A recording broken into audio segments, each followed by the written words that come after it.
Since I was a little girl, I have enjoyed journaling. From the time I was 7 years old until I was 21 years old, I kept a daily journal.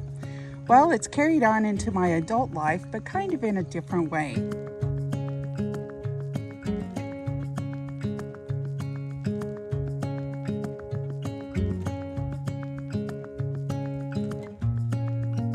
This is my garden plan book, and I started this book, which by the way was just an ugly old drawing type book, and I put this cover on it to give it a little pizzazz.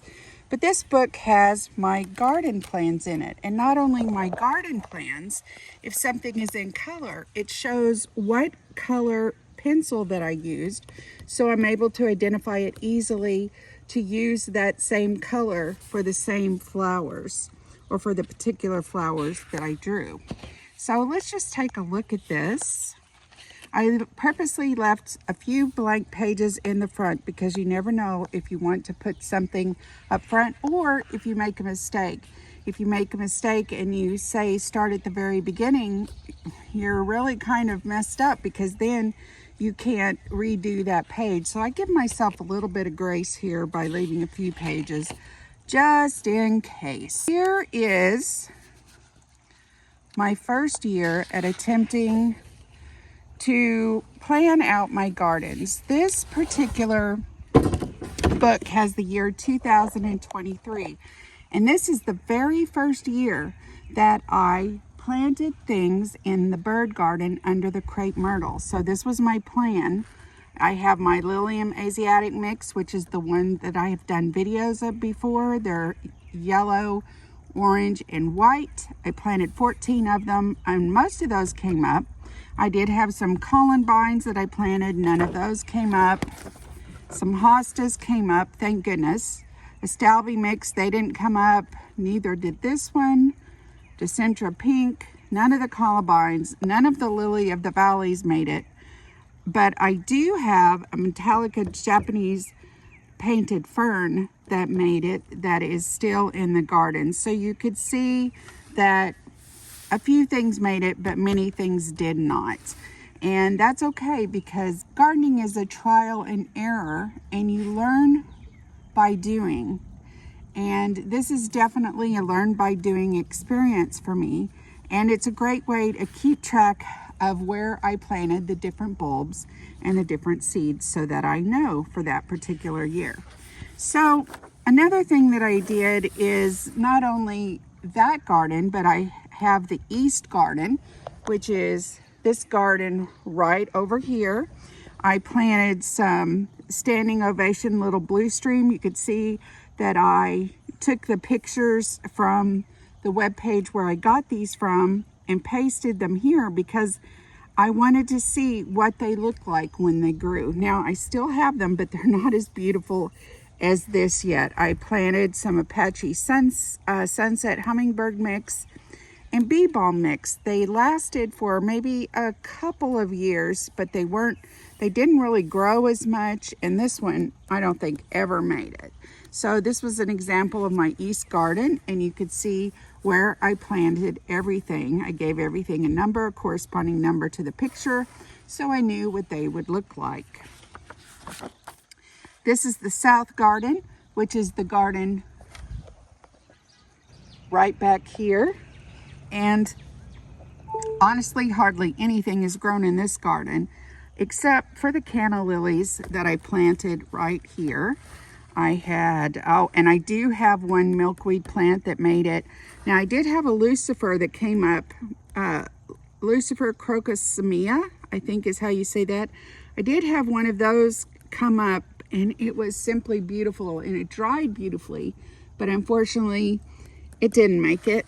And Keys of Heaven didn't make it, but native milkweed plants made it. And what was fun about that is the first year that I planted it, I had butterflies lay their eggs on there, and I was able to collect a few caterpillars, and I was able to watch them turn into a chrysalis and eventually into butterflies. It hasn't really come up as much as I would like, but I still get a little bit. What you want to do where you live is you want to use the native milkweed plant that is for your area, that is native, because if you use like a tropical milkweed plant, from what I understand, it could be bad for your particular area. This is Molly's Memorial Garden, which is over behind the greenhouse. And I got this bulb kit, a butterfly garden kit, which made it easy because it was my very first year to plant anything, and actually my very first time to plant bulbs ever. Boden, he is trying to drink from that waterfall, and it's just not safe with that water in there. You could see I planted things in here such as 6 liliums, and it looks like, I'm thinking maybe 3 survived since that year. I also planted coneflower. None of those came up. Beatrice, I'm not sure if I'm saying that right. That comes up every year, and that looks like this right here. And this is the lilium. 5 of them came up. And dwarf lilies, 2 of them came up out of the 3 that I planted, and this plant didn't make it. None of the columbine worked. None of the columbines actually came up, so I have not used them since. Another thing about what makes this book so nice is I could tell what plants are working in my garden and in my area. We're in zone 7. And also what plants are not working in our area, so I know not to plant them again. Now, none of the coneflowers came up. However, I knew that coneflowers attracted a lot of different birds. Some birds like to eat the seeds from the coneflower, so I just went and bought a couple little containers of coneflowers, and they've come up every year since then. And also some places, like where I got this mix, if they didn't come up, they gave me a credit, so I was able to order things later, which was nice. This was my sunflower garden, and you'll notice on these gardens I also put the date of when I planted these items. I planted several sunflower varieties my first year. I planted the solar eclipse sunflower, which did really well. Firecatcher, which I don't know if you've seen this sunflower, but it is a beautiful sunflower and looked gorgeous in the garden. This Chianti hybrid came up nicely. And the mammoth, the first year, these mammoths got up to about 11 feet tall, and the seed head on those were probably 12 to 14 inches. They were huge. Now, I had good luck the first year, but the second and third year, not so much. And from what I understand, it's kind of like when you garden, you know how sometimes farmers will alternate their crops? Well, from what I understand, that's something you need to do with sunflowers, but I need to do a little bit more research on that. So I put on here what the variety was, about when it would bloom, how many days it would take to bloom, how tall it would get, and I also knew when the seedlings would emerge. So in the meantime, since I have dogs, I put up a temporary fence so those tender plants would have a chance to grow, and I knew exactly when they would come up. Here are my instructions to myself, so I knew what to do. You can see I planted a whole bunch that year. Some came up, some didn't. There's another sunflower, the incredible sunflower. I also left a page in here because someday I want to put actual photo of the garden, but you could tell I'm just a little behind on that. So what, 3 years? But that is what is planned for this. So I can use this as not only a guide for my plants, but kind of like a journal or a diary for what I have done. This is the rock garden that was planted in March and April of 2024. This was a very big project because I had a bunch of rocks with no soil of any type, so we had to prepare the soil, set up the rocks similar to like what we wanted them to be. Also, one of the considerations was we had to really watch for snakes. I wanted to get all purple flowers or a pink pinkish type purple. I just went to the nursery and I picked out the ones that I thought would look really pretty in the bird garden, and I made sure that they weren't too tall, but if they were tall, they were more towards the back. But basically, I really wanted them to be down here below. The rock garden is out there right now, and currently I need to get all the grass out of it. I promised myself I wasn't going to let the grass grow, but unfortunately I did, and now it's a mess. But I did have a really nice garden there for 2 years. I decided to even draw the rocks so I would get a nice visual representation. Another thing that I did this year that was different, that was new, was I wanted to make it colorful. So I matched my colored pencils to the flower, actually took it out, took my pencils out, put it up against the flower, found the closest match, and so you could see these were the actual colors of the flowers. And I had a lot of petunias, some English lavender, columbine. That also didn't make it, but that was a very fun project. And behind it, I put a few purple window frames, make it look nice over there. And this, of course, is the place for the rock garden picture.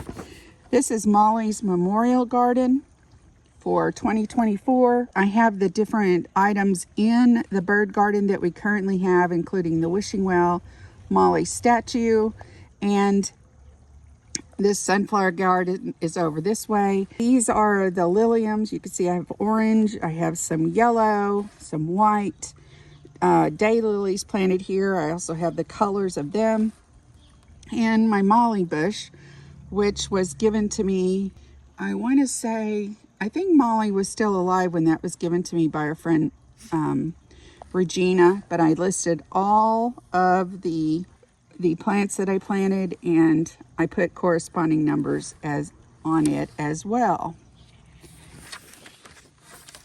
There's the place for my picture. If you're enjoying this video, please subscribe and follow our adventures, because we have a lot of adventures and would love to share them with you. This is the south garden. If you remember, we looked at the south garden a little bit earlier. There are my canna lilies. My milkweed are still here. My lucifer, which unfortunately is no longer there, and I planted some dahlias. Those didn't make it as well. And so that garden, this garden here, has a lot of potential. And someday I want to make it into more of a container garden once I get the fence put up back there, completed back there, and more of a container garden. And last year we extended it out and put some rocks, put a rock base, and I really love that clean look for that particular garden. Now this is the shade garden, which is our bird garden. This was in 2024. We have our Dalmatian statue here. I also have listed the various plants. We didn't really add anything new. You can also tell that I did on the lilium. I put the different colors that they were, as well as the different plants around here. Now some are still in this garden, some didn't make it, but at least I have a record of it for 2024. This is the east garden, which is the garden over this way, and this is what I am interested in finding out today. This is the reason I pulled out my book, because I don't know if you could see it, I have some darker pink flowers over there. I can't remember what they're called, and so I wanted to look in my book to see what it is, and I believe it's number 5, which is the Pentas. Actually, this says 6. I'll look it up when I get over there. It's either the Pentas Lucky Star Lipstick or the Compact Rose Glow. And once I get over there, I'll know. These are the standing ovation little blue stems that I showed you in the first one. And then this is our butterfly bush, purple. And again, these are the colors of the actual blooms. This is the sunflower garden in 2024. I got a little ambitious that year and wanted to plant more.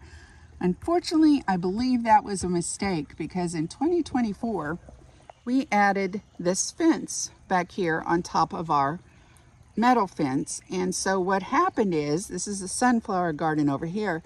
When I planted my sunflower garden, see, the sun used to come in this way in the morning from this direction.